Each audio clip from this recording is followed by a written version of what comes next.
Joe Adams from Brooklyn Dunkel is one of the instructors at the Society Ministry School there at Brooklyn. He's with us this evening and is going to speak to us on the subject, Jehovah is a secure height for us. Let's give our attention to Brother Joe Adams. We are indeed privileged people to be living at this time. Now that the kingdom of God has been established, and the good news of its establishment and its operation are being world over. And we're living at a time when the nations are in an uncontrolled turmoil. The fact of the matter is they're in a death struggle. They don't know the way out, and they're fully aware of the problem. But because Jehovah's people know about these things, and because Jehovah's people talk about them freely, many pressures are brought on Jehovah's people. God knew it would be this way. And that's why in Revelation chapter 12, he foretold that the devil and the devil's organization would wage war against those who bear witness to Jesus and to Jehovah, his Father, in the heavenly kingdom. But despite the pressures being brought to bear on God's people, Jehovah's people are among the busiest people in the face of the earth, and they're the only people truly happy with a happiness that will last.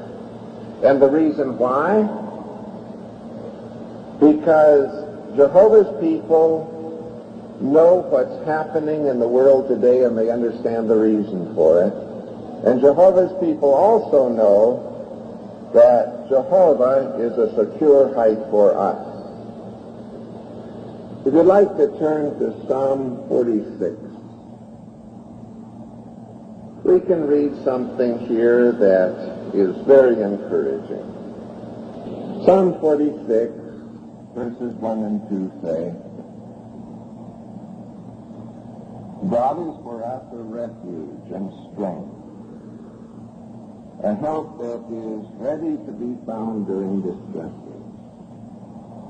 That is why we shall not fear, though the earth undergo change, and though the mountains totter into the heart of the vast sea. Verse 8 says, Come, you people, and behold the activities of Jehovah, how he has set astonishing events on the earth. He is making wars to cease to the extremities of the earth. The pole he breaks apart, he does cut the spear in pieces. The wagon he burns in the fire. Give in, you people, and know that I am God. I will be exalted among the nations. I will be exalted in the earth. Jehovah of armies is with us. The God of Jacob is a secure height for us. Look at verses 1 and 2 again. It mentions that because God is a refuge and a strength that's ready to be found during distresses, that is why we shall not fear, though the earth undergo change. Once you get to thinking about it, there are a lot of things that could cause a change in the appearance of the earth. When a good earthquake gets the earth moving and shakes it, it can make a lot of changes in the appearance of things. A bombing can do it. And Armageddon will make some changes in the appearance of the earth too. But as the verse says, God is for us a refuge and a strength and a help that's ready to be found during distresses, and that is why we shall not fear, though the earth undergo change and though the mountains totter into the heart of the vast sea. Now in verse 8, Jehovah invites us, and he says, Come, you people, and behold the activities of Jehovah, how he has set astonishing events on the earth.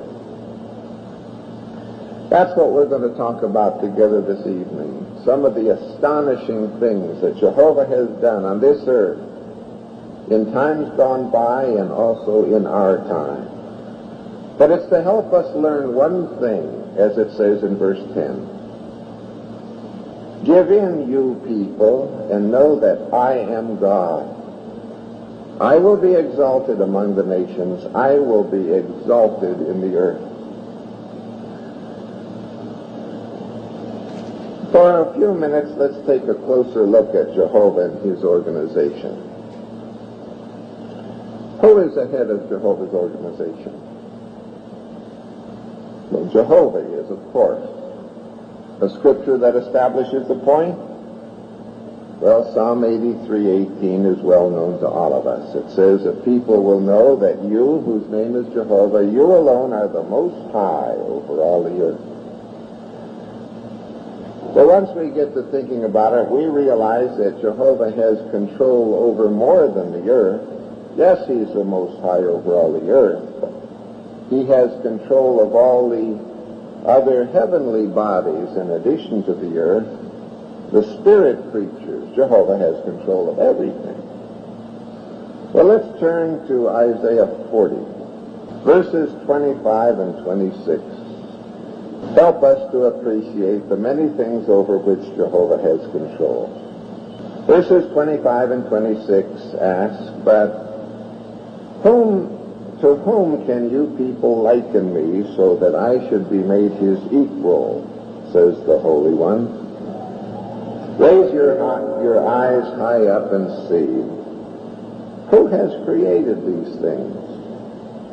It is the one who is bringing forth the army of them, even by number, all of whom he calls even by name, due to the abundance of dynamic energy, he also being vigorous in power. Not one of them is missing. When you went outside today, like this verse says, raise your eyes high up and see who created those things. This morning we saw a blue sky and billowy white clouds racing across the sky. Who created those things? Who created those things up there? We look at the clouds and we appreciate the beauty of them. We didn't put them up there. Jehovah put them up there. Last night we saw a thin crescent moon. We saw the big sun today. Who put those things up there? Tonight when you go out and there's a break in the clouds and you look up and you see stars all over the place. The question is asked, who created these things? Well, we go to school and our science teacher tells us a lot about the solar system and the galaxies and what's out there in space. But we know full well that our science teacher didn't put those things out there. He may explain a lot of things and give the appearance that he knows a lot about these things. But the most able scientists on the face of the earth today are having difficulty getting a satellite out there that weighs a few tons and keeping it up there exactly where they want it. And the earth and the other planets and the moons and the stars are so much bigger than these satellites and so much further out. So the question is, who created all these things that we see out there? Well, the answer is Jehovah. And as it mentioned, he has done it by his dynamic energy. God knows how many are out there. He's got names for them all. Now, when we talk about the solar system and what's out there beyond the earth, that raises the question, what do you know about the heavenly bodies? How many are there? Any idea? Well, scientists tell us that there are billions of stars out there. When we go to school, they talk about galaxies. They tell us that we live in a galaxy. Do you know what a galaxy is? In school, they tell us that a galaxy is a cluster of stars so big they call it an island universe. They say in a galaxy there are billions of stars. Now to get the picture, they say we live in a galaxy. They say the sun is one of the stars in our galaxy. And the next star closest to the sun is 25 trillion miles away. And yet, though the next star is so far away, they say in our galaxy there are billions of stars. Imagine how big the thing is. And yet they say out there, there's not one galaxy. They say out there are billions of galaxies. Can you imagine the expanse of it all? And the question is raised, who put it all out there? Who controls it? That's our God, Jehovah, who's got the wisdom and the power to put it out there and control it. It's absolutely amazing when you think of it. That's not all Jehovah made. The Bible makes very clear that Jehovah created all the spirit creatures, and there's a verse in Revelation that indicates there may be well over 100 million spirit creatures that Jehovah has created. And he's given them all life. He provides their needs. He gives them work assignments, and he oversees them all. And coming down to the earth, on the earth, God has created man. And in the Acts, we're told plainly about God that he himself gives to all persons life and breath and all things. It's by means of him we live and move and exist. So Jehovah's provided life for us and other people, and he sustains our lives and the lives of other people. So once you get to thinking about it, Jehovah's done a lot of things. He's done big things in creating the universe, and he's done little things in creating man. Compared to the universe and the billions of stars and the billions of galaxies, you begin to see how small we look. One of the Bible verses says, all the nations put together on this earth are just like a little bit of dust that doesn't even tip a balance scale. Now, if all the nations are like just a little bit of dust, you could go, and it's gone. If all the nations are that small, you realize how small you and I are? Considering the largeness of the things that Jehovah has done and the smallness of you and I, have you ever thought that Jehovah does not see us and what happens to us when we have problems, difficulties in life? Have you ever thought that because we're so small, Jehovah doesn't see us? He doesn't know what's going on. If you ever thought that, you're completely wrong. When Jesus was on the earth talking about noticing little things, Jesus said, Jehovah knows how many hairs you've got on your head. Jesus said, a sparrow falls in death out in the woods.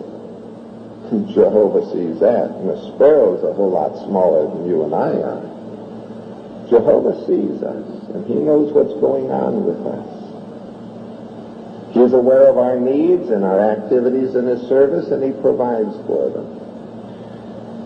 And if ever any one of us get involved in wrongdoing of any kind, Jehovah sees us, and he knows what goes on, and here he's aware of what we're doing. If any one of us should get involved in drunkenness or dishonesty or some other violation of God's law, in the privacy of our own home or someplace else, God sees it. If somebody gets involved in immoral conduct, maybe in the dark of his own home, or in a car, on a lonely road, or in a drive-in movie, or down by the beach, or something like that, Jehovah sees it. He's fully aware of what you and I do. And we have two choices. Either we straighten out what's wrong, or Jehovah will clear out what's bad from his organization. If you'd like to turn to Psalm 11, verses 4 and 5, we can read something that's quite impressive. Psalm 11, verses 4 and 5 say, Jehovah is in his holy temple. Jehovah in the heavens is his throne. But his own eyes behold, his own beaming eyes examine the sons of men. Jehovah himself examines the righteous one as well as the wicked one. And anyone loving violence, his soul certainly hates. Verse 7 says, for Jehovah is righteous. He does love righteous acts. The upright are the ones that will behold his face. You realize what that psalm says? Yes, Jehovah is in the heavens. But his own eyes behold, and his own beaming eyes examine the sons of men. He examines the righteous one as well as the wicked one. God sees what goes on with you and I. And if ever we get involved with wrongdoing, again, either we take steps to clear out what is bad and make the change that's necessary to come in harmony with God's law, or if we won't do it, God will step in through his organization and clear out what is bad from his organization. But now Jehovah watches his people not only to maintain cleanness in it, but Jehovah watches his people to provide for the things that they need. And if you'd like to turn to Psalm 34, we can read something very encouraging there too. Jehovah sees our needs in the ministry and in other theocratic activities, and Jehovah provides abundantly for the things we need. We certainly have no shortage of spiritual food or equipment for the ministry, do we? And if we have a brother or sister in the organization that has pressure being brought on him, maybe because of an unbelieving mate, or pressures are brought on our brothers, maybe by their relatives or the neighbors, Jehovah sees that and is able to provide assistance. If one of our young brothers or sisters is at school, and other young people at school bring pressure on him or say nasty things about him, or if the teacher or the principal causes difficulty, Jehovah sees that. And he's in a position to assist us in our difficult situation. If some of the brothers in the congregation have pressure brought on them at work, or the government bring pressures on them, God sees that, and God is able to help us if we rely on him and take advantage of the provisions he's made. Now in Psalm 34, verses 7 to 9, Jehovah assures, the angel of Jehovah is camping all around those fearing him, and he rescues them. Taste and see that Jehovah is good, O you people. Happy is the able-bodied man that takes refuge in him. Fear Jehovah, you holy ones of his, for there is no lack for those fearing him. Isn't that encouraging to know, like it says in verse 7? The angel of Jehovah is camping all around those fearing him, and he rescues them. And the next verse makes the point that an able-bodied person with good health and good strength that's got enough brains to put his confidence in Jehovah instead of himself will indeed be a happy man. And why? Because there is no lack for those fearing God. Talking about Jehovah's care of his people, maybe we can illustrate this from some things that happened in the past as well as some things at present. But if you'd like to turn to Isaiah 40, the next verse we're going to read will be from there in a few minutes. We're talking about Jehovah's observing his people, seeing their needs, and Jehovah stepping in to care for the needs of his people. Do you remember in your Bible reading the account of Elisha? It's in 2 Kings chapter 6. You may like to read it another time. But Elisha was living at the time when the Syrians were waging war against the Israelites and trying to take over Israelite territory. Elisha was a worshiper of God who was alive and living in Israel at that time. Now, Elisha was a servant of Jehovah just the same as you and I. The only thing is, Elisha was an adult. He was a grown-up man. But like you and I, he learned the truth and he was trying to serve God faithfully. At this time, the Syrians, as we mentioned, were trying to enlarge their territorial holdings, so they were staging raids against the Israelites. But the way things had developed, every time the Syrians moved in with their raiding bands to attack the Israelites had outmaneuvered them. When they attack in one place, the Israelite army wasn't where they expected. They were just outmaneuvering them. They had done it time after time after time. And the king of Syria was fed up with this business of being outmaneuvered by the Israelite armies. So he got his soldiers together.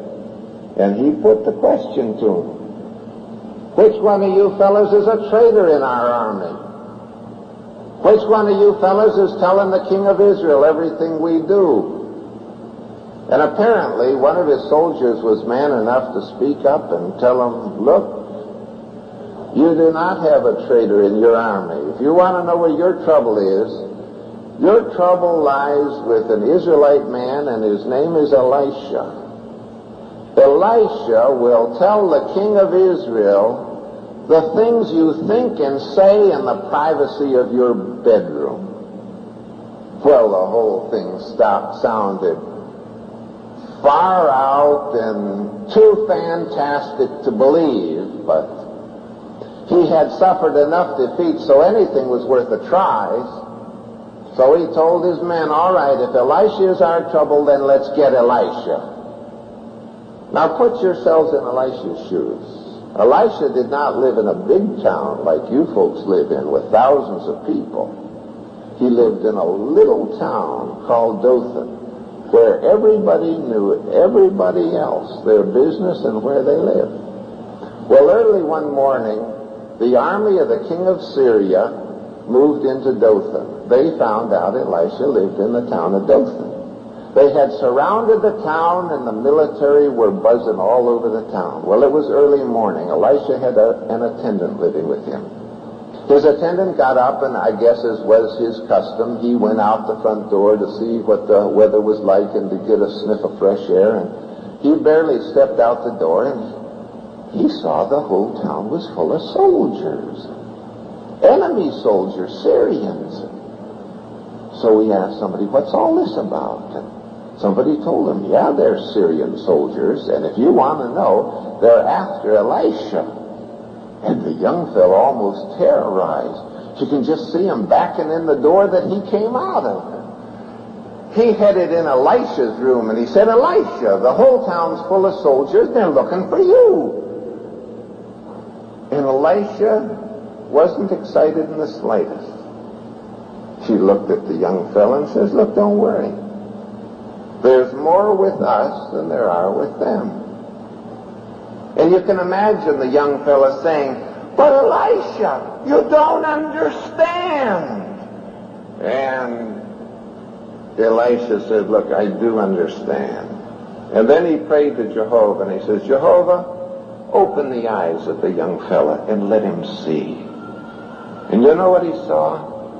In the book of Kings, it showed that Elisha's house and the whole town of Dothan was surrounded with horses and war chariots of fire. What do you think they were? They were God's angels.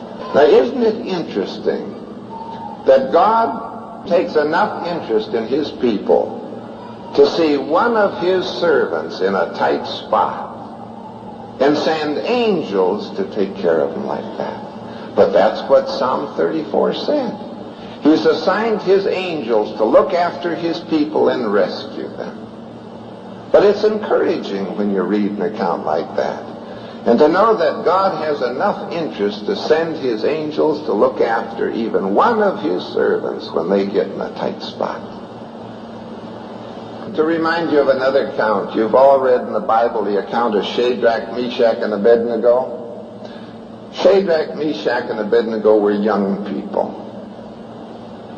The fact of the matter is, when Nebuchadnezzar took them captives from their hometowns not too far from Jerusalem, likely they were only teenagers. They were young people. And as teenagers, they were taken to Babylon. And because they were obedient and hardworking, because they had been taught by Jehovah and Jehovah's organization to be this way, they learned new jobs they were given to do. And the king of Babylon could see that they were good men, and they might do good for him. So he put them through a period of schooling, and eventually he decided, despite their youth, with the passing of a few years, that he would let them help with governmental matters in Babylon. So though they were taken when they were teenagers, before too long they were helping with the administration of the affairs of Babylon. Well, as good workers, the king was no doubt pleased with what they did. But one day the king decided that he was going to arrange a big party for all his employees. Now, Shadrach, Meshach, and Abednego were not only employees, they were also slaves. And as slaves, they were under obligation to check in where the king told them to. So he told all of the government officials, all of his employees, we're going to have a big gathering out here on the plains of Dura, and we want all of you there. So as slaves as well as employees, Shadrach, Meshach, and Abednego did what they were told. And they went for this big celebration on the plains of Dura. And they no more than arrived and they realized that trouble was brewing. Because Nebuchadnezzar had built a tremendous big golden image. The thing was 90 feet high. A symbol of the state is what it was. And Shadrach, Meshach, and Abednego could see trouble coming. But they no more than arrived. And one of the heralds got up there in front of everybody and called everybody to attention, and the herald said, when you hear the sound of the music, everybody should bow in front of the golden image. And about that time, the music started, and everybody bowed in front of the golden image, except three. Shadrach, Meshach, and Abednego knew God's law that says you do not bow in front of graven images. And they stood there. And there were some Chaldeans who looked around, and they didn't like Shadrach, Meshach, and Abednego in the first place. And they saw a good opportunity to get even with Shadrach, Meshach, and Abednego. So as soon as they had a break, they went running off to the king, and they buttered him up. Oh, king, live forever. Say, we got news for you. When we had that celebration out there, there were three fellas that didn't bow down when the music was played, and they were Jews. And if you want to know their names, they're Shadrach, Meshach, and Abednego. Well, the king didn't like that at all. And the Bible said when he heard that, the king was enraged. So he told one of his men, go get Shadrach, Meshach, and Abednego. And they brought him in front of the king. And the king was furious. Now Shadrach, Meshach, and Abednego knew they were in a tight spot. And this might cause them their jobs. But they came in front of the king, and the king, in his fury, looked down at them and said, Shadrach, Meshach, and Abednego, is it true what I heard? That you didn't bow when the music was played?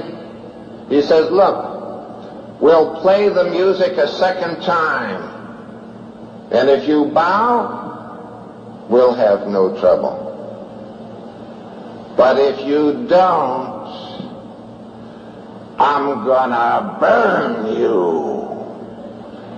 And when he said it, his face was filled with rage, and Shadrach, Meshach, and Abednego realized for the first time not only were their jobs at stake, but it looked like their lives were at stake too. And one of them spoke up to the king and said, "O king, the God that we worship is able to deliver us out of your hand and out of the fiery furnace. But if he does not choose to deliver us, there is one thing we want clear. Your gods are not the gods we worship." And when they said that, the king got white-hot. And he told one of his men, "Tie him up." And they grabbed him and they tied him up hand and foot. And he told some other men, "Take the furnace and heat it up 7 times as hot as usual, and take those fellas and throw them in." And they did. They cooked up the furnace so hot, and they tied up Shadrach, Meshach, and Abednego. Some of them went and just threw them in. The king figured that's the end of that. Before he turned to go back about his business, I guess he decided he'd double-check things, and so he looked into the furnace, and he turned to one of his men. He said, "We put 3 fellas in there, and they were tied up, weren't they?" And the fellow said, "Yes, O king." But the king says, "Look, I see 4. And they're walking around in the fire, and one of them looks like the son of the gods." Who was the 4th one?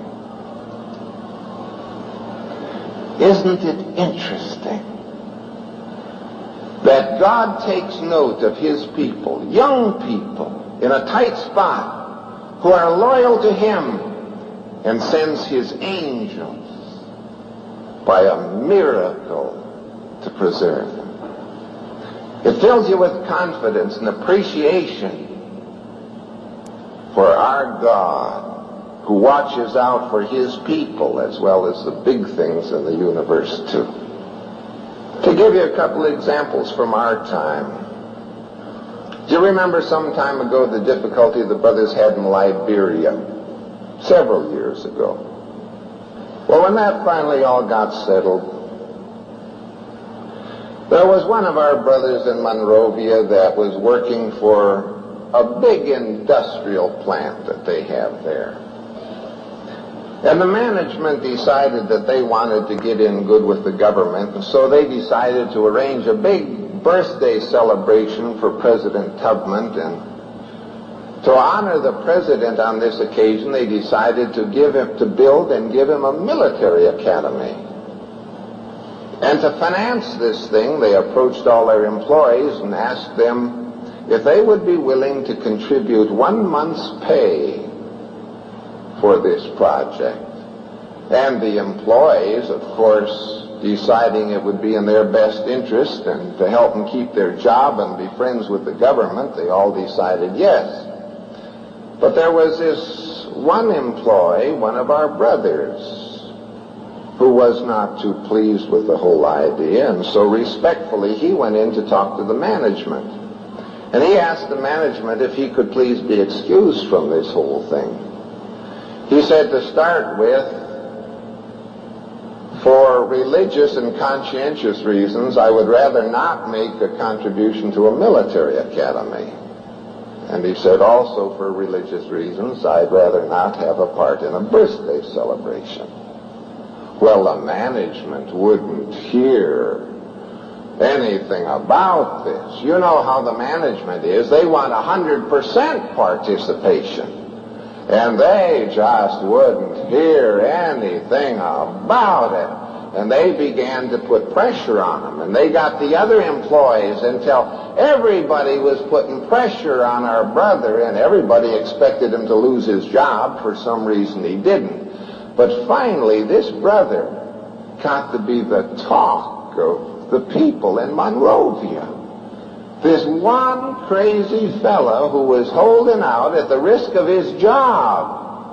And finally the talk spread so far it got to President Tubman. And about that time he was looking for a maintenance man for his mansion. And he got to talking it over with his men there, and he says, you know, a fellow like this that'll hang on to religious principles even at the risk of his job, that's the kind of man we could trust. Go get him and see if he'll work for us. Now it's interesting how these things work out. In that case, the brother did not lose his job. Some of our brothers have lost their jobs. It can go either way.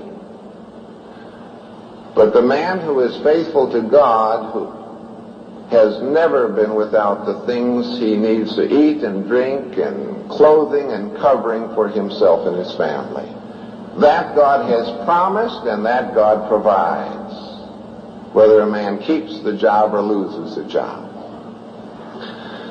To give you another illustration of how Jehovah watches things, in what used to be known as Egypt, now the United Arab Republic, our work has been banned there for many years. But we have brothers in Egypt, United Arab Republic, Cairo.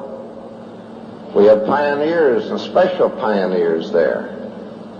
But they have to work very carefully because the work is banned. Now, there have been times when the Israelis have made raids on Cairo and other Arab territories, and when they send their planes over to bomb or to fire on the inhabitants or military establishments there, as you can appreciate, there's martial law in the city. Well, it wasn't too long ago that there were raids of the Israeli planes over Cairo, and so there were very strict military controls over the city. Nobody could go out of their house, and this had continued for several days. But we had a special pioneer there who was kind of itching to get out of the house because he was a special pioneer and he wanted to spend time in the field service. More than that, he had some Bible studies he wanted to look after. So just as soon as the controls began to ease up a little bit, he decided he was going to get out and do something. Now, he had the good sense not to cut through town. He decided the best thing to do is stick with the back streets, and likely nobody would see him. But it just happened when he crossed the street, a policeman was looking all the way down the street, and he saw him down there. So he lit off after the brother, and he caught him, and he wondered what he's doing out there. And he peppered him with questions, whatever answers the brother gave him. The policeman was not satisfied with the answers, so he took him down to the police station. One of the first things they did down at the police station was search the brother. And unfortunately, when they searched him, in his pockets, they found a notebook. As they thumbed through the notebook, they realized in about 2 minutes what they had. In that notebook was the name and address of all the brothers in Cairo. And the police realized what they had. And they threw him in a cell and said, look, we've got it made. All we have to do is send out a squad car and pick up these witnesses at their home, one at a time until we get them all, and then we are finished with them. So the sergeant in charge told 5 of the men, get in a squad car and get at the job, and he handed them a notebook. And they put the siren on, and they went careening out of the police station. And while it looked like a very tragic situation, about 15 minutes later, a phone call came into the police station. And the chief couldn't believe his ears. The squad car had been in an unexplained crack-up, and all 5 of the policemen were in the hospital. And the report was not entirely clear as to what had happened. The chief couldn't figure it out, but he got in another squad car with some more men. He went careening out of the station, and he went down to the hospital, and one of the policemen was still conscious. So he looked down at the fella and said, "What in the world happened?" The policeman just shook his head and said, "It shouldn't have happened. It was a freak accident. It's impossible to explain." The chief said, "I'm sorry, but give me the notebook and I'll go out and do the job." The fellow looked up at the chief and says, "I don't have the notebook." The chief says, "You haven't got the notebook." The man looked up and he said, "No, Chief, I was in that car that cracked up. As far as I'm concerned, that was an act of God. I got to wondering what was the matter, and I thought of the notebook, and I decided if the notebook is causing our trouble, I don't want to fight against God. I destroyed the notebook."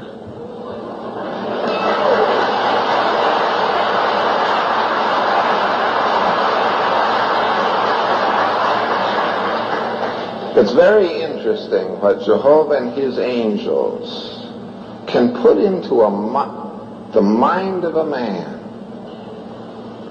to protect his people. But it shows that no situation is beyond the control of Jehovah and the angels. To bring you a little closer to home, let me tell you about a situation that developed here in the United States, out in the Midwest. There was a family, a mother and a father and several children who had been in the truth for a number of years. They were active in the truth, and everyone in the local congregation loved them. They loved them dearly.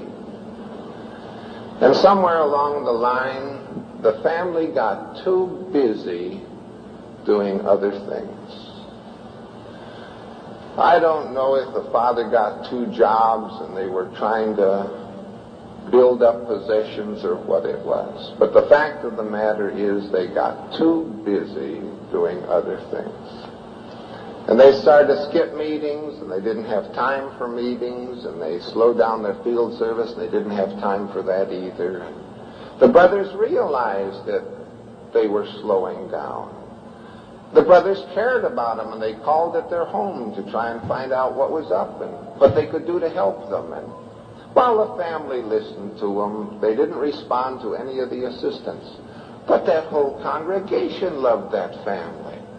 Not only had the servants called repeatedly to try and help them, different brothers had called to help in different ways. Other members of the congregation who knew the family had stopped. The brothers had stopped repeatedly over an extended period of time. But as one of the brothers said, it looked like they just didn't want the truth right now. So because of their continual efforts and no results,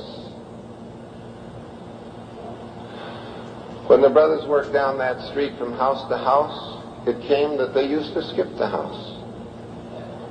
Not that they didn't care about the people who lived there, but they'd been there dozens and dozens and dozens of times.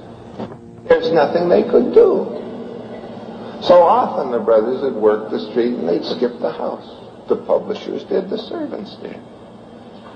Because they had tried so many times. One day the presiding overseer, then the congregation servant, was working down the street. It was a Sunday morning. He had a brother from another congregation with him that was going to give a talk that afternoon. And as he worked down the street, his mind went ahead to that family, and because he had called so many times without any results, he decided in his mind he'd just skip the house this morning, as he'd done before. But for some reason, when he got down about to the house, he changed his mind, and he said, well, I don't have to spend a lot of time with them. They don't know the brother I've got with them. I can give them a handbill. I can tell them about the public talk. I can tell them they're welcome. I can introduce a speaker, and I can leave. So, just as he got there, he decided to turn up the walk, and he did, and he knocked on the door, and almost instantly the door flew open, and The sister invited him in, so they stepped in. The man was sitting on the couch and the children. The brother went right ahead with his plan. He walked over to the brother and said hello and greeted him warmly and gave him a handbill and told him if he and the family would like to come to the public talk, they'd certainly be welcome. And he introduced him to the visiting speaker, and he turned. He was about ready to go. And the man of the house looked at him across the room, and he says, "We'll be there today." And the brother, quite surprised, turned around and looked him in the eye and said, "I'll tell you, you'll be welcome." And he says, "We'll be there today." And the presiding overseer looked at him and he said, "Let me ask you a question. Would you folks like to study again by any chance?" And the man said, "Yes, we would. But we would never ask you." But the brother said, "Why?" The brother said, "I'll tell you why. We don't think it's fair. We used to be in the truth. To take the presiding overseer and ask him to study with us when we ought to be in the truth. You could be off helping other people. We don't think it's fair to other people to ask you to come and study with us." So brother shook his head and smiled. He says, "Look, if you want to study, we'll study with you." The man said, "We want to." And so they made a date for Wednesday, and the brother left quite surprised but quite pleased.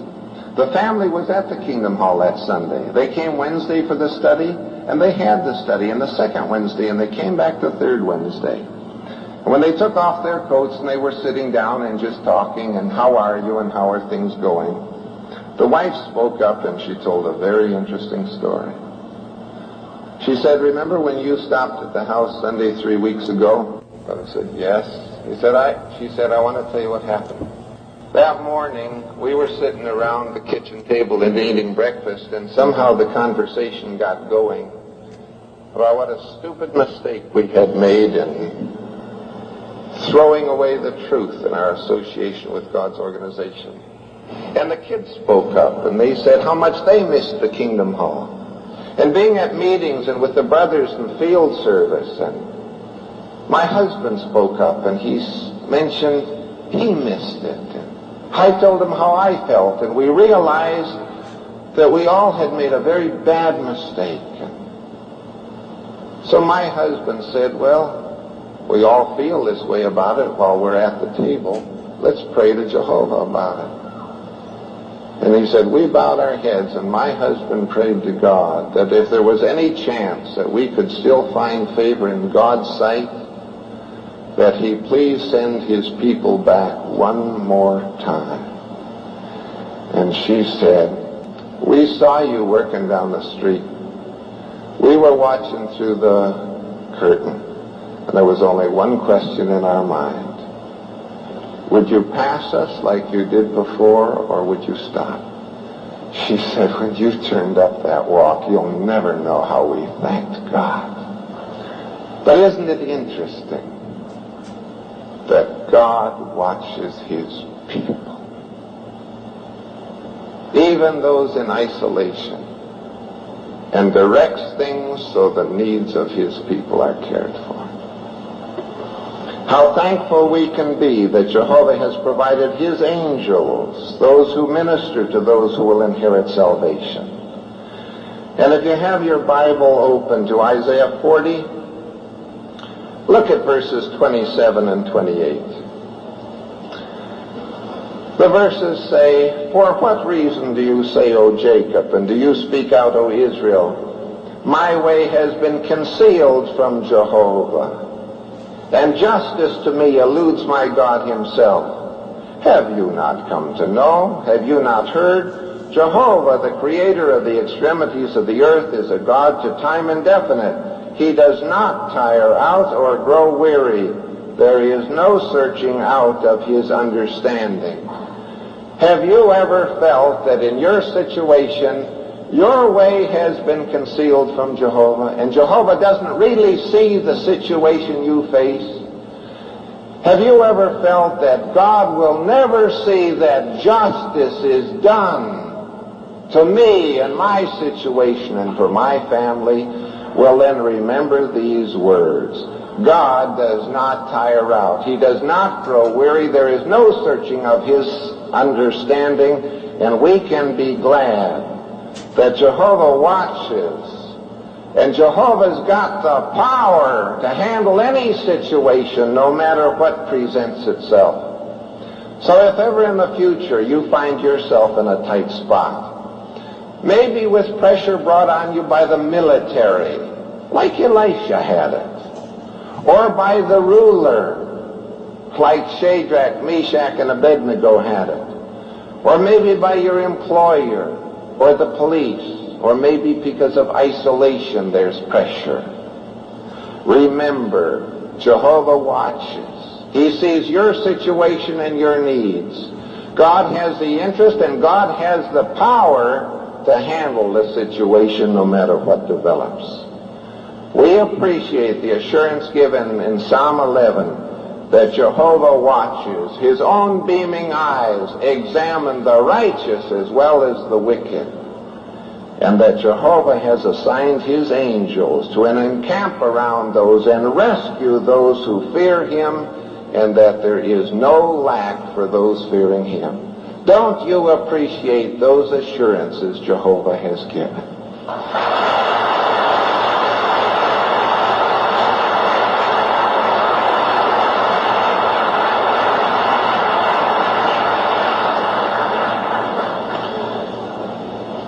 There have been times in the past, and there will undoubtedly be times in the future, when pressure is exerted on God's people by a whole nation.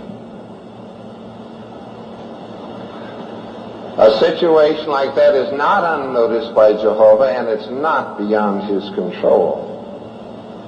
Now, during our lifetime, we've seen things like this happen. It happened in Liberia a number of years ago. It's happened in Malawi twice. It's happened in Cameroon and Madagascar, in Russia and Cuba. During the Second World War, it happened in the United States, in Germany, and in Canada, where a whole nation rose up to put pressure on God's people. But again, this is not unnoticed by Jehovah, and it's not beyond his control. In Isaiah 40, verse 17, we have the assurance that all the nations, the whole bunch of them put together, are as something non-existent in front of Jehovah, as nothing, and an unreality. They have been accounted to him. Now, when a whole nation rises up against God's people, this looks big to us.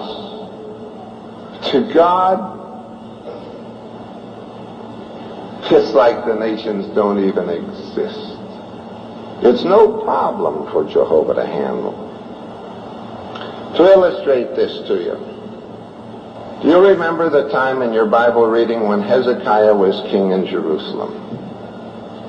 Assyria decided they ought to have more territory, and they were going to take Israelite and Judean territory.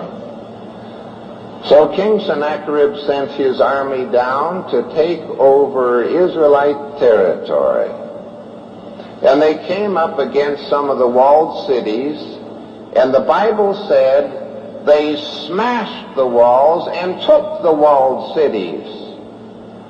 One after another, they invaded and took walled cities in the territory of Israel.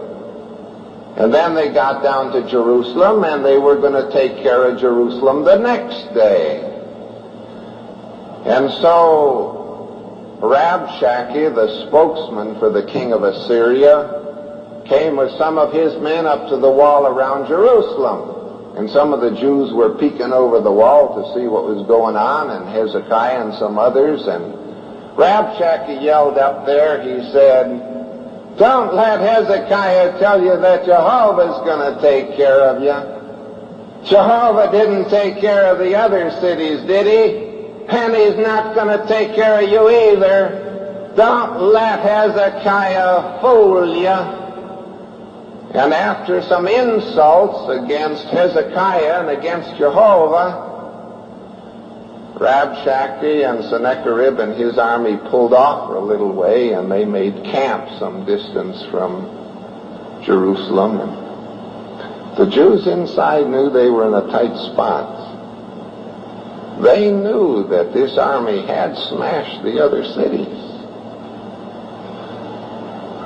So Hezekiah took these letters with the threats, and he laid them out before Jehovah, and he got down on his knees and he said, Jehovah, what they say is true.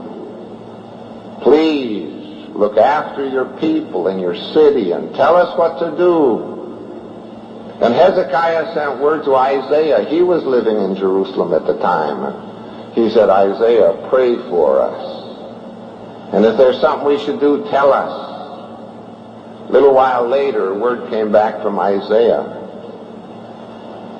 And the report said from Isaiah said, Jehovah has informed me that the Assyrians will not come into this city.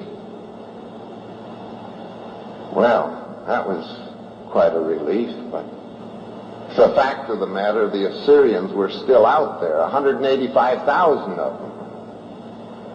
The Jews appreciated the assurance, but the Assyrians were there. Now, the Bible doesn't say whether Isaiah slept that night or any of the Jews slept that night, because they knew they were in a tight spot. But when morning came and it began to get light, you can be sure that the Jews were peeking over the wall to see what Sennacherib and his army was going to do. And they could see where Sennacherib and his army were camped out there. They could see the camp, even though the light wasn't very bright yet. And then as the sun came up and it got brighter, they could see exactly where the Assyrians were sleeping. And then finally the sun came up, and they could still see the Assyrians sleeping over there. They were kind of surprised that they didn't get up yet, but a couple hours later, and the sun was up good, and the Assyrians were still sleeping. They couldn't figure this out. So finally they decided to take some of the Jews, probably they took the fast runners, and they let them out of the city, and they probably went around a long way, and they came up easy and close to where the Assyrians were. And as they were getting close, they could see them sleeping there all right, and they got closer and closer, and nobody stirred and no guards. Everybody was sleeping. They couldn't figure that out. And when they finally got right up to the camp where the Assyrian soldiers were, do you know what they found? 185,000 dead Assyrian soldiers. Do you know how it happened? Read the Bible account. It says Jehovah sent one of his angels to do the job. Now, once you get to thinking about that, if God could send one of his angels and put an end to an army like that, 185,000 of the best trained troops on the face of the earth at that time, if one angel can take care of that many troops, we've got nothing to worry about, do we? No. It's very encouraging when you think about it. Let's come down to our time. Was it 1966 that our brothers in Malawi first had difficulty? We were very much concerned about them, and they had many difficulties there.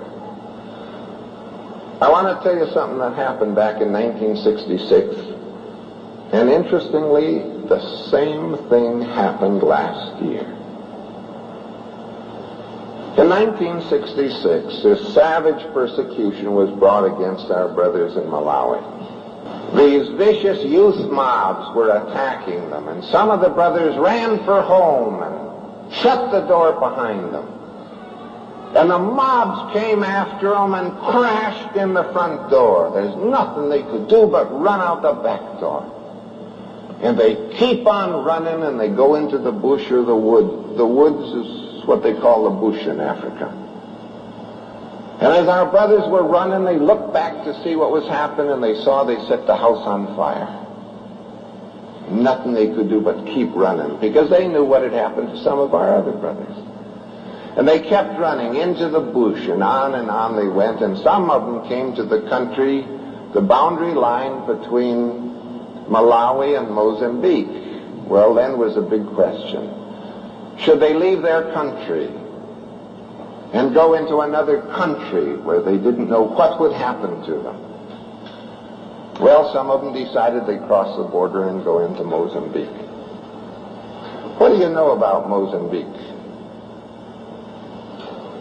Did you know that Mozambique is a Portuguese possession? Do you know the status of the work in Portugal?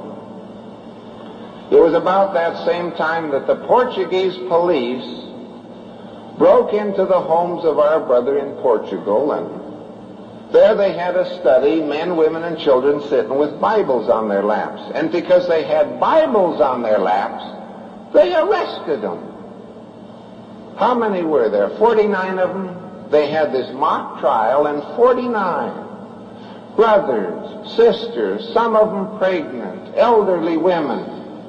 They locked them up in jail for 6 months because they had Bibles sitting in their laps. Well, that's the status of the work in Jehovah's Witnesses and Portugal. Now, Mozambique is a Portuguese possession. When you leave Malawi and go into Mozambique, what do you call that? Going from the frying pan into the fire? Well, some of the brothers decided that's the only thing to do. So they crossed the line and went into Mozambique. Mozambique officials met them and surrounded them. They sent a wire to Lisbon and said, "We've got refugees. What do we do with them?" The whole world knew who the refugees were. Watchtower and Awake and letters told the whole world the witnesses had been driven out of Malawi. But the cable went to Portugal. What do we do with our refugees? And Portugal knew who those refugees were. But interestingly, they sent a cable back and said, "Take care of your refugee." So every morning, the Mozambique government took 2 tons of ground grain, put it on a government truck, drove it 25 miles to the land where our brothers were, and gave it to them.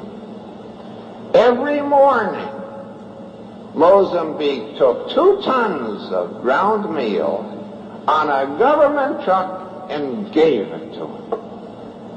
Now, isn't it interesting, in a land where the work is banned, God will put it into the hearts of those officials to house and feed his people.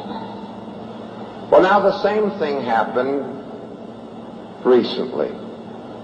With the bad persecution last fall, many of our brothers fled into Mozambique. As you recall, some of them went into Zambia.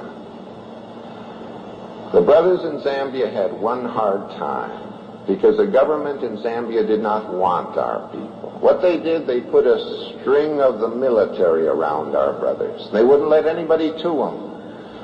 Now, our brothers were interested in one another. The brothers in Zambia wanted to get to them. The brothers from South Africa wanted to get to them. If they had only let our brothers take care of it, we could have fed them till they were all fat. But the government put a ring around them, and they wouldn't let anybody to them. And so our brothers had some hard situations. And then the government officials came to them, and they lied to them. They said, "Look, we're going to take you to a better location. You get in these trucks and buses, and we'll take you." Well, a report out of South Africa, it was in a South African newspaper, said that our brothers, believing the report, got on the buses and the trucks. About a half hour later, they realized they weren't going someplace else in Zambia. They were back in Malawi. And so they asked the drivers, "Where are we going?" And they found out that they were being driven back to Malawi. Well, the South African newspaper said that many of our brothers prevailed on the bus drivers to stop and let them out. Some, when they had a rest stop, they got out at the rest stop and never got back in the bus. But this report from South Africa said the big majority of our brothers being trucked back from Zambia to Malawi got out of the buses, went into the woods, and started all over again. Many of them, instead of going back into Zambia, went into Mozambique. So now there is a very large concentration of our brothers in Mozambique. Again, the government in Mozambique had given them tremendous big tracts of land. Our brothers have built houses, they're raising crops, they're taking care of one another. But the interesting thing to me was this. The yearbook showed that last year, by actual count in Malawi, there were 22,000 publishers. Do you know how many there are in the camp in Mozambique? Not 22,000, but 35,000 people. There are at least 13,000 interested people who saw what was happening to God's people and went with them. It's interesting how things work out. But interesting also is that God could put it in the mind and the heart of the Mozambique and Portuguese government to feed and house his people. Doesn't it show, no matter what the situation, nothing is beyond God's control? Now, to give you another illustration, this isn't a case of a whole country, but it was interesting. Down in Paraguay, South America, in one of the big cities, the brothers wanted to arrange for a circuit assembly, and so the branch overseer went to see if he could contract a place for the circuit assembly. In this town, they had a great big municipal auditorium. It would have been just perfect, but to get it, you had to go to the mayor. The branch overseer had been to the mayor many times and asked for the use of the city auditorium, and he had been told no. As many times as he had asked, he was told no. So he wasn't about to ask anymore. He'd been told no too many times. But he had a new brother who was going with them as they went together to secure a site. They looked for one after another and nothing worked out. And this new brother kept on pestering the branch overseer. Let's go ask the mayor about the city auditorium. The city auditorium is perfect.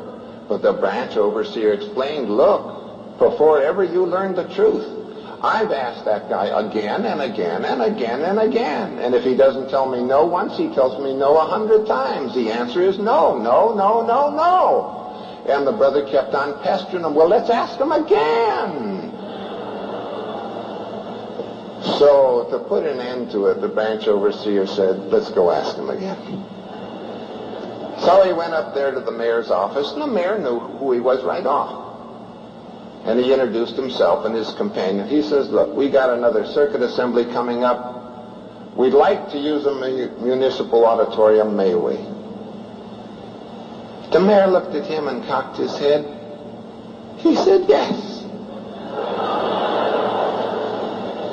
The branch overseer was a little surprised, but he pursued it. He said, well, we'll appreciate it.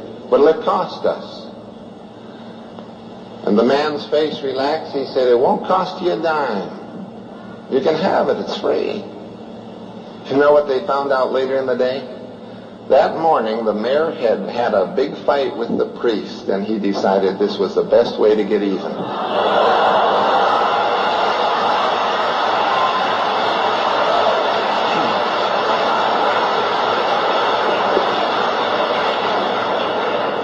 Isn't it interesting the way things work out? And they give you an account from Austria in Europe. In Austria, our brothers have difficulty with the neutrality situation like our brothers do everywhere. The only problem in Austria is Austrian law provides exemption for no one from military service. So if our brothers decide they do not want to fight in the Austrian government, they're going to end up in front of a judge. Now, many of these judges know God's people, and they know these young men are clean living and honest, and they're no threat to Austria or its good government. But the judges' hands are tied, because the law provides exemption for no one.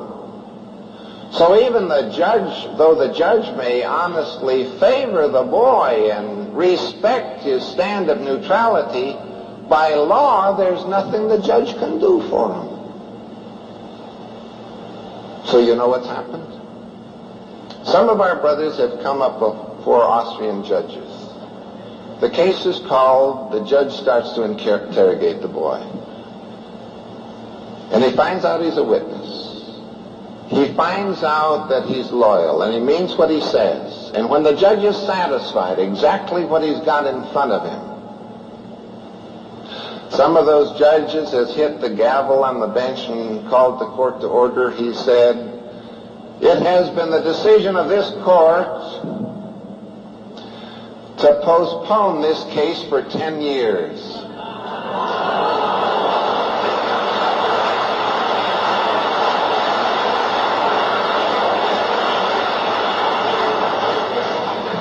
That the man can legally do. And 10 years from now, our brothers don't have the problem. But isn't it interesting how Jehovah can arrange things so no situation is beyond his control? Do you still have your Bibles open to Isaiah 40? Again, verse 17 says, all the nations are as something non-existent in front of him. As nothing and an unreality they have been accounted to him. And in Isaiah 40 verse 23, it speaks of Jehovah as the one reducing high officials to nothing, the one who has made the very judges of the earth as a mere unreality. It's encouraging to know that there's nothing, no human, no combination of nations that can stop Jehovah from stepping in and looking after the best interests of his people, and how much we appreciate this assurance. Now in Isaiah 40 verses 29 and 30, it speaks of Jehovah and it says, he is giving to the tired one power, and to the one without dynamic energy he makes full might abound. Boys will both tire out and grow weary. Young men themselves will without fail stumble. But those who are hoping in Jehovah will regain power. They will mount up with wings like eagles. They will run and not grow weary.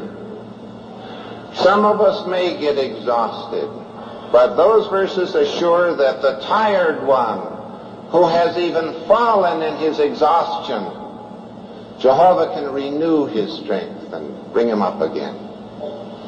I know with many young men, when they grow up and they begin to realize that their bodies are strong and they can run fast and they think they can handle themselves. One thing young people have not come to appreciate is that the devil and the devil's organization can be mercilessly brutal. Do not make the stupid mistake of trying to rely on your own strength or ingenuity or fleetness. As these verses say, the young man who will put his strength in Jehovah is the smart one. But as it says, he is giving the tired one power, and the one without dynamic energy he makes full might abound. Boys will both tire out and grow weary, and young men themselves will without fail stumble. But it's those hoping in Jehovah who will regain power. They'll mount up with wings. They will run and not grow weary. They will walk and not tire out. So have the good sense to put your strength in Jehovah and not your own human ability. Some of you may remember reading the account in the 1969 yearbook. It came from Hungary. It told of one of our sisters who learned the truth in a little town of Hungary that was very strongly church-controlled, and the people in that town hated the witnesses. They hated the witnesses so bad that when the brothers would go from door to door, some of the townspeople told the brothers very plainly, we would kill you if we thought we could get away with it. That was the feeling of the people in that town. And in this town, a young married sister learned the truth. And her husband hated the truth like everybody else. And now, because his wife was a witness, he hated her. And the account said that he'd come home from work at night and deliberately agitate with something until he could get yelling at her. And then he'd start to beat her. And he'd beat her and beat her until she fell to the floor. And he'd beat her some more until finally, in exhaustion, her body fell limp in unconsciousness. But the man did this not only once, he did it with regularity. Week after week and month after month for years. Because he hated the truth so bad. And this woman prayed to God that God would please give her strength to hang on.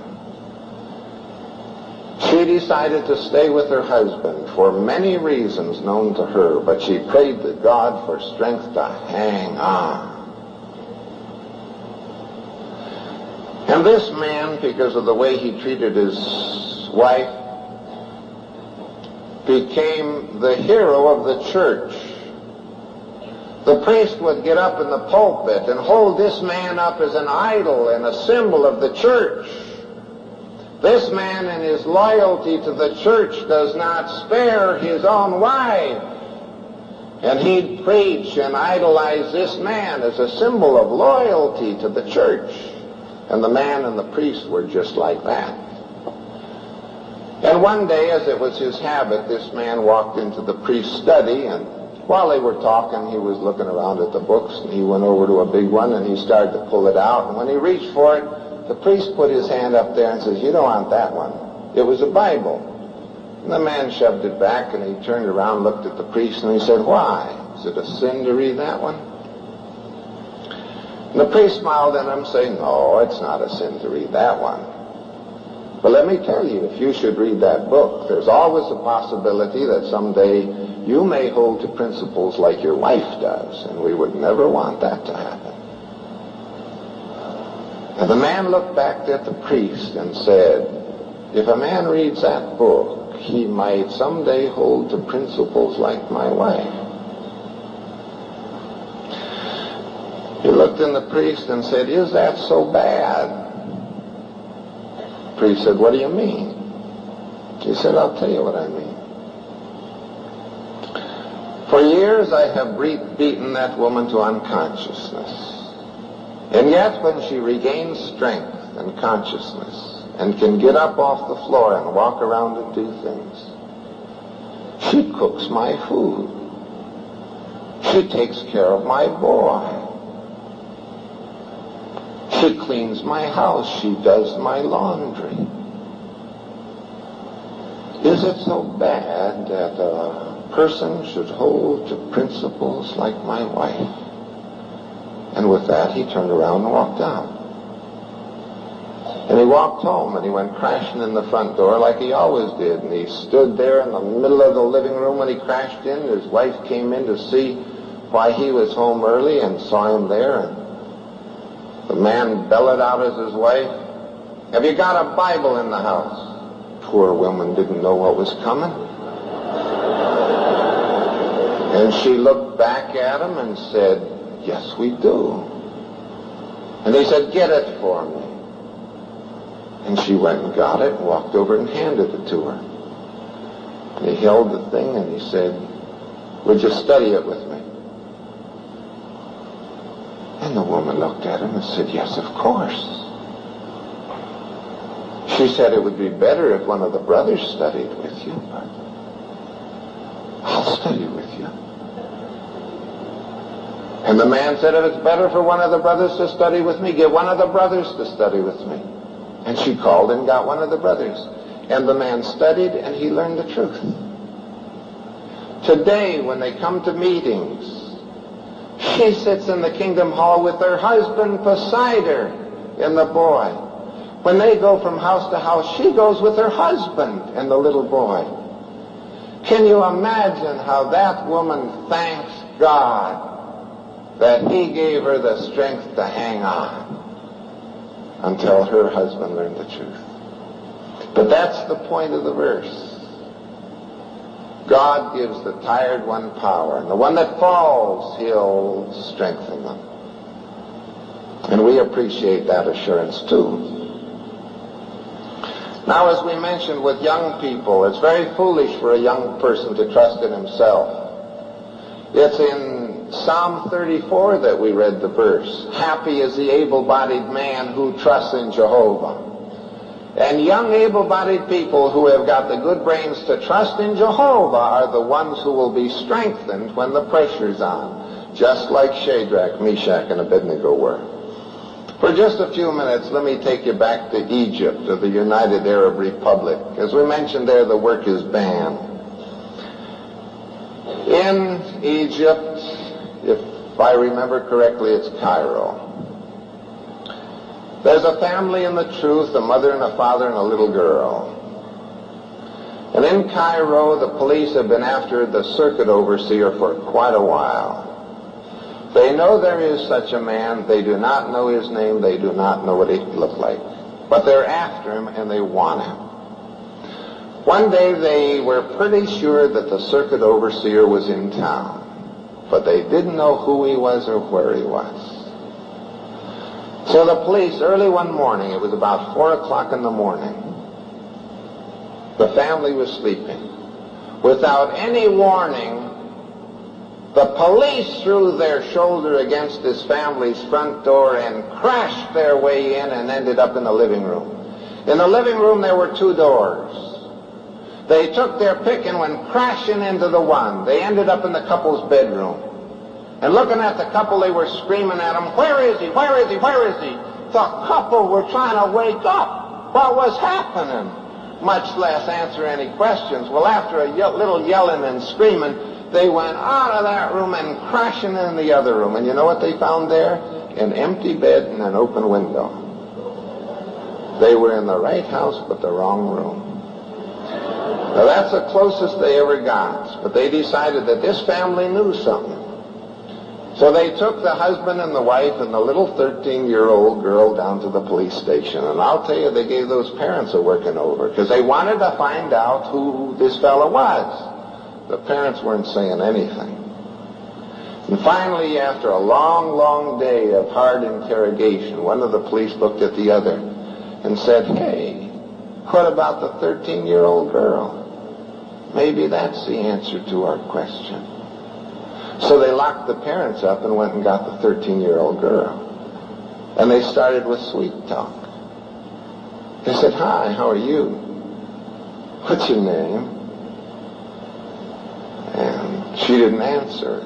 So they plied with some more questions and said, "It's nice to have company, isn't it? Did you have a good time last night? What'd you do? What's his name?" All kinds of questions they peppered her with. They said, "You must be hungry. Want some candy?" They tried everything to get the little girl to talk, but she stood there, looked them right in the eye, and her lips were squeezed closed. The reason why, when she was a little girl, she remembered a verse her daddy had read her. And the way she remembered it is, when you are before the wicked one, you keep your lips sealed.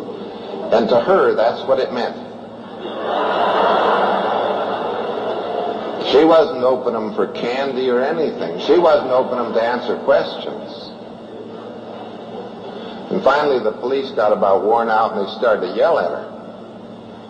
And they said, "Look, there's no sense fooling around anymore." And they used a tough treatment at her. And they yelled at her and they says, "You see that door over there? You know what's behind that door? Behind that door there's a room filled with rats and snakes. Now, young lady, either you answer our question, or we're going to put you in that room with the rats and the snakes, and they're going to eat you and kill you." And about that time, the little girl snickered. And she couldn't hold it anymore, and she laughed. And the police were furious. And they said, "What's so funny?" And she said, "Rats and snakes." Jehovah closed the mouths of lions for Daniel, and they're a whole lot bigger than rats and snakes. He won't have any trouble with them.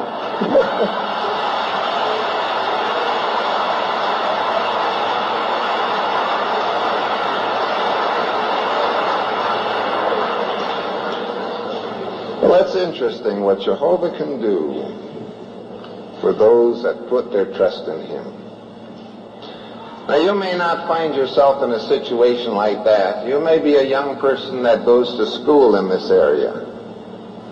But the way you conduct yourself in school can do a lot of good for other people. A letter came into the Society's office some time ago about a 10-year-old boy. Now, this is not a spectacular experience, but it shows what you can do by being a good Christian. It tells about Paul, who was 10 years old. He's in grade school, and his teacher allows for no one to drift out of line. But one day the teacher stopped in the middle of class when things were not going just right. And he started to interrogate Paul.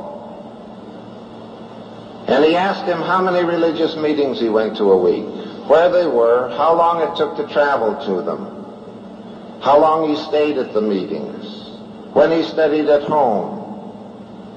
And when he got the information, he began to figure it on the blackboard, from home to the meetings and back, time studied.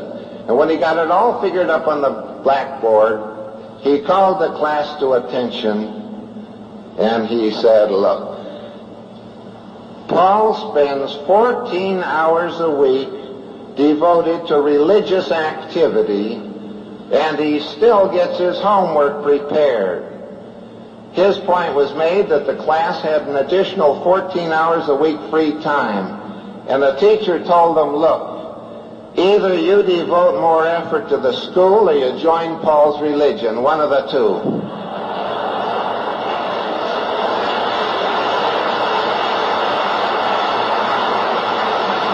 And the interesting result was that Paul got 3 Bible studies out of it with his classmates. So things do work in an interesting way. It doesn't have to be great and spectacular. But if you trust Jehovah, do what your parents say. Do what the teacher says. Be obedient like Jehovah says. Your course of action will be observed. It will be an honor to Jehovah, and Jehovah will help you when there's difficulty. Just to tell you one other story. Some of you may be getting up in years, and down here in this part of the country in Georgia, there is a dear sister who today is 78 years old. She's been in the truth a number of years. She started to pioneer when she was 67. That was 11 years ago. She's been a pioneer that long. Now, you know pioneers are required to spend at least 1,200 hours a month in the field service. This sister's report at the end of the year run 1,450 hours, 1,400. One year when she wasn't making out so good physically, she spent 1,300 hours in the field service. Last February, when she turned in her field service report, February, the shortest month of the year when weather is often inclement. Do you know what her field service report was for February? 287 hours, 349 magazines, 147 return visits, and 11 Bible studies. The presiding overseer saw that report, and he shook his head. And he went back to the sister, and he handed her the report and said, "Sister, look at the report again, will you? Those numbers are kind of high. Are those numbers right?" She pulled out her record, and she added them up again. She looked at the card, each one very carefully. She gave it back to the brother and said, "Brother, Those figures are right. She says, you spent a lot of time in the field service in February. And she smiled. And she said, brother, let me tell you, ever since I was a little girl, I was forced to work bent double 12 hours a day in a cotton field. I've done that all my life. Now I'm older. I don't have to work 12 hours a day in a cotton field. But I thank God I still have some strength and can spend that kind of time in His service. Isn't that a nice expression from a woman who obviously loves God?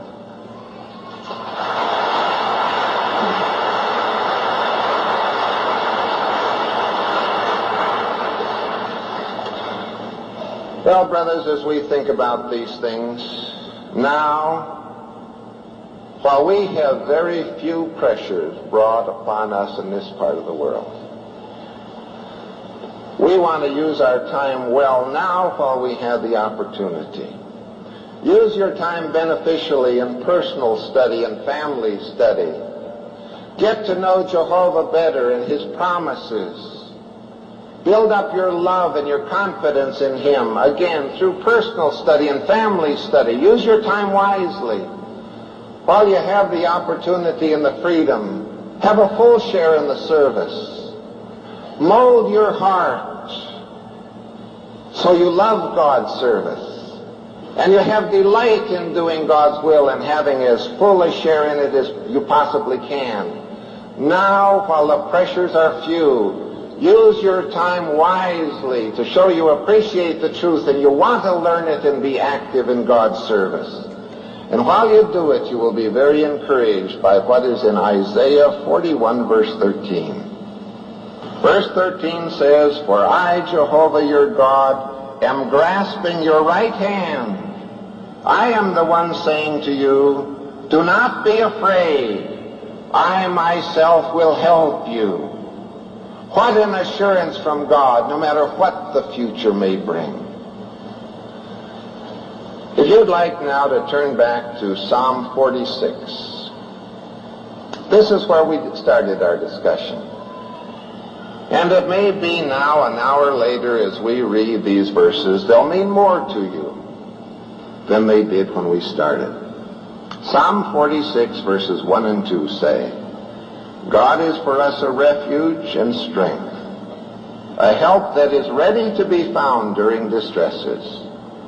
That is why we shall not fear, though the earth undergo change and though the mountains totter into the heart of the vast sea.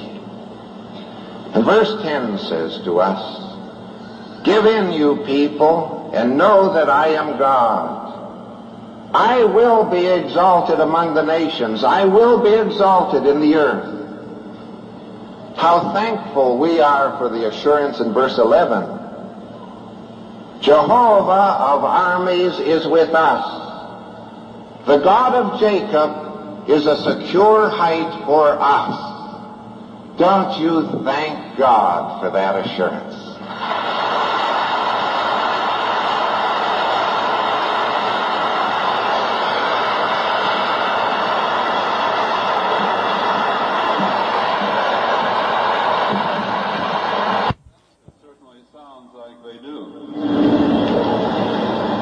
You'll notice that here in the assembly hall we have contribution boxes, and any contributions over and above the expenses incurred for Brother and Sister Adams being here will be forwarded to the society for their use as the society sees fit. That is, if you'd like to have that done. And I'm wondering, would you like to have Brother Adams, when he returns to Bethel, convey our thanks to the Bethel family there for all their hard work in supplying us with the various publications that we received, the magazines, the other publications. Would you like to have him do that for us?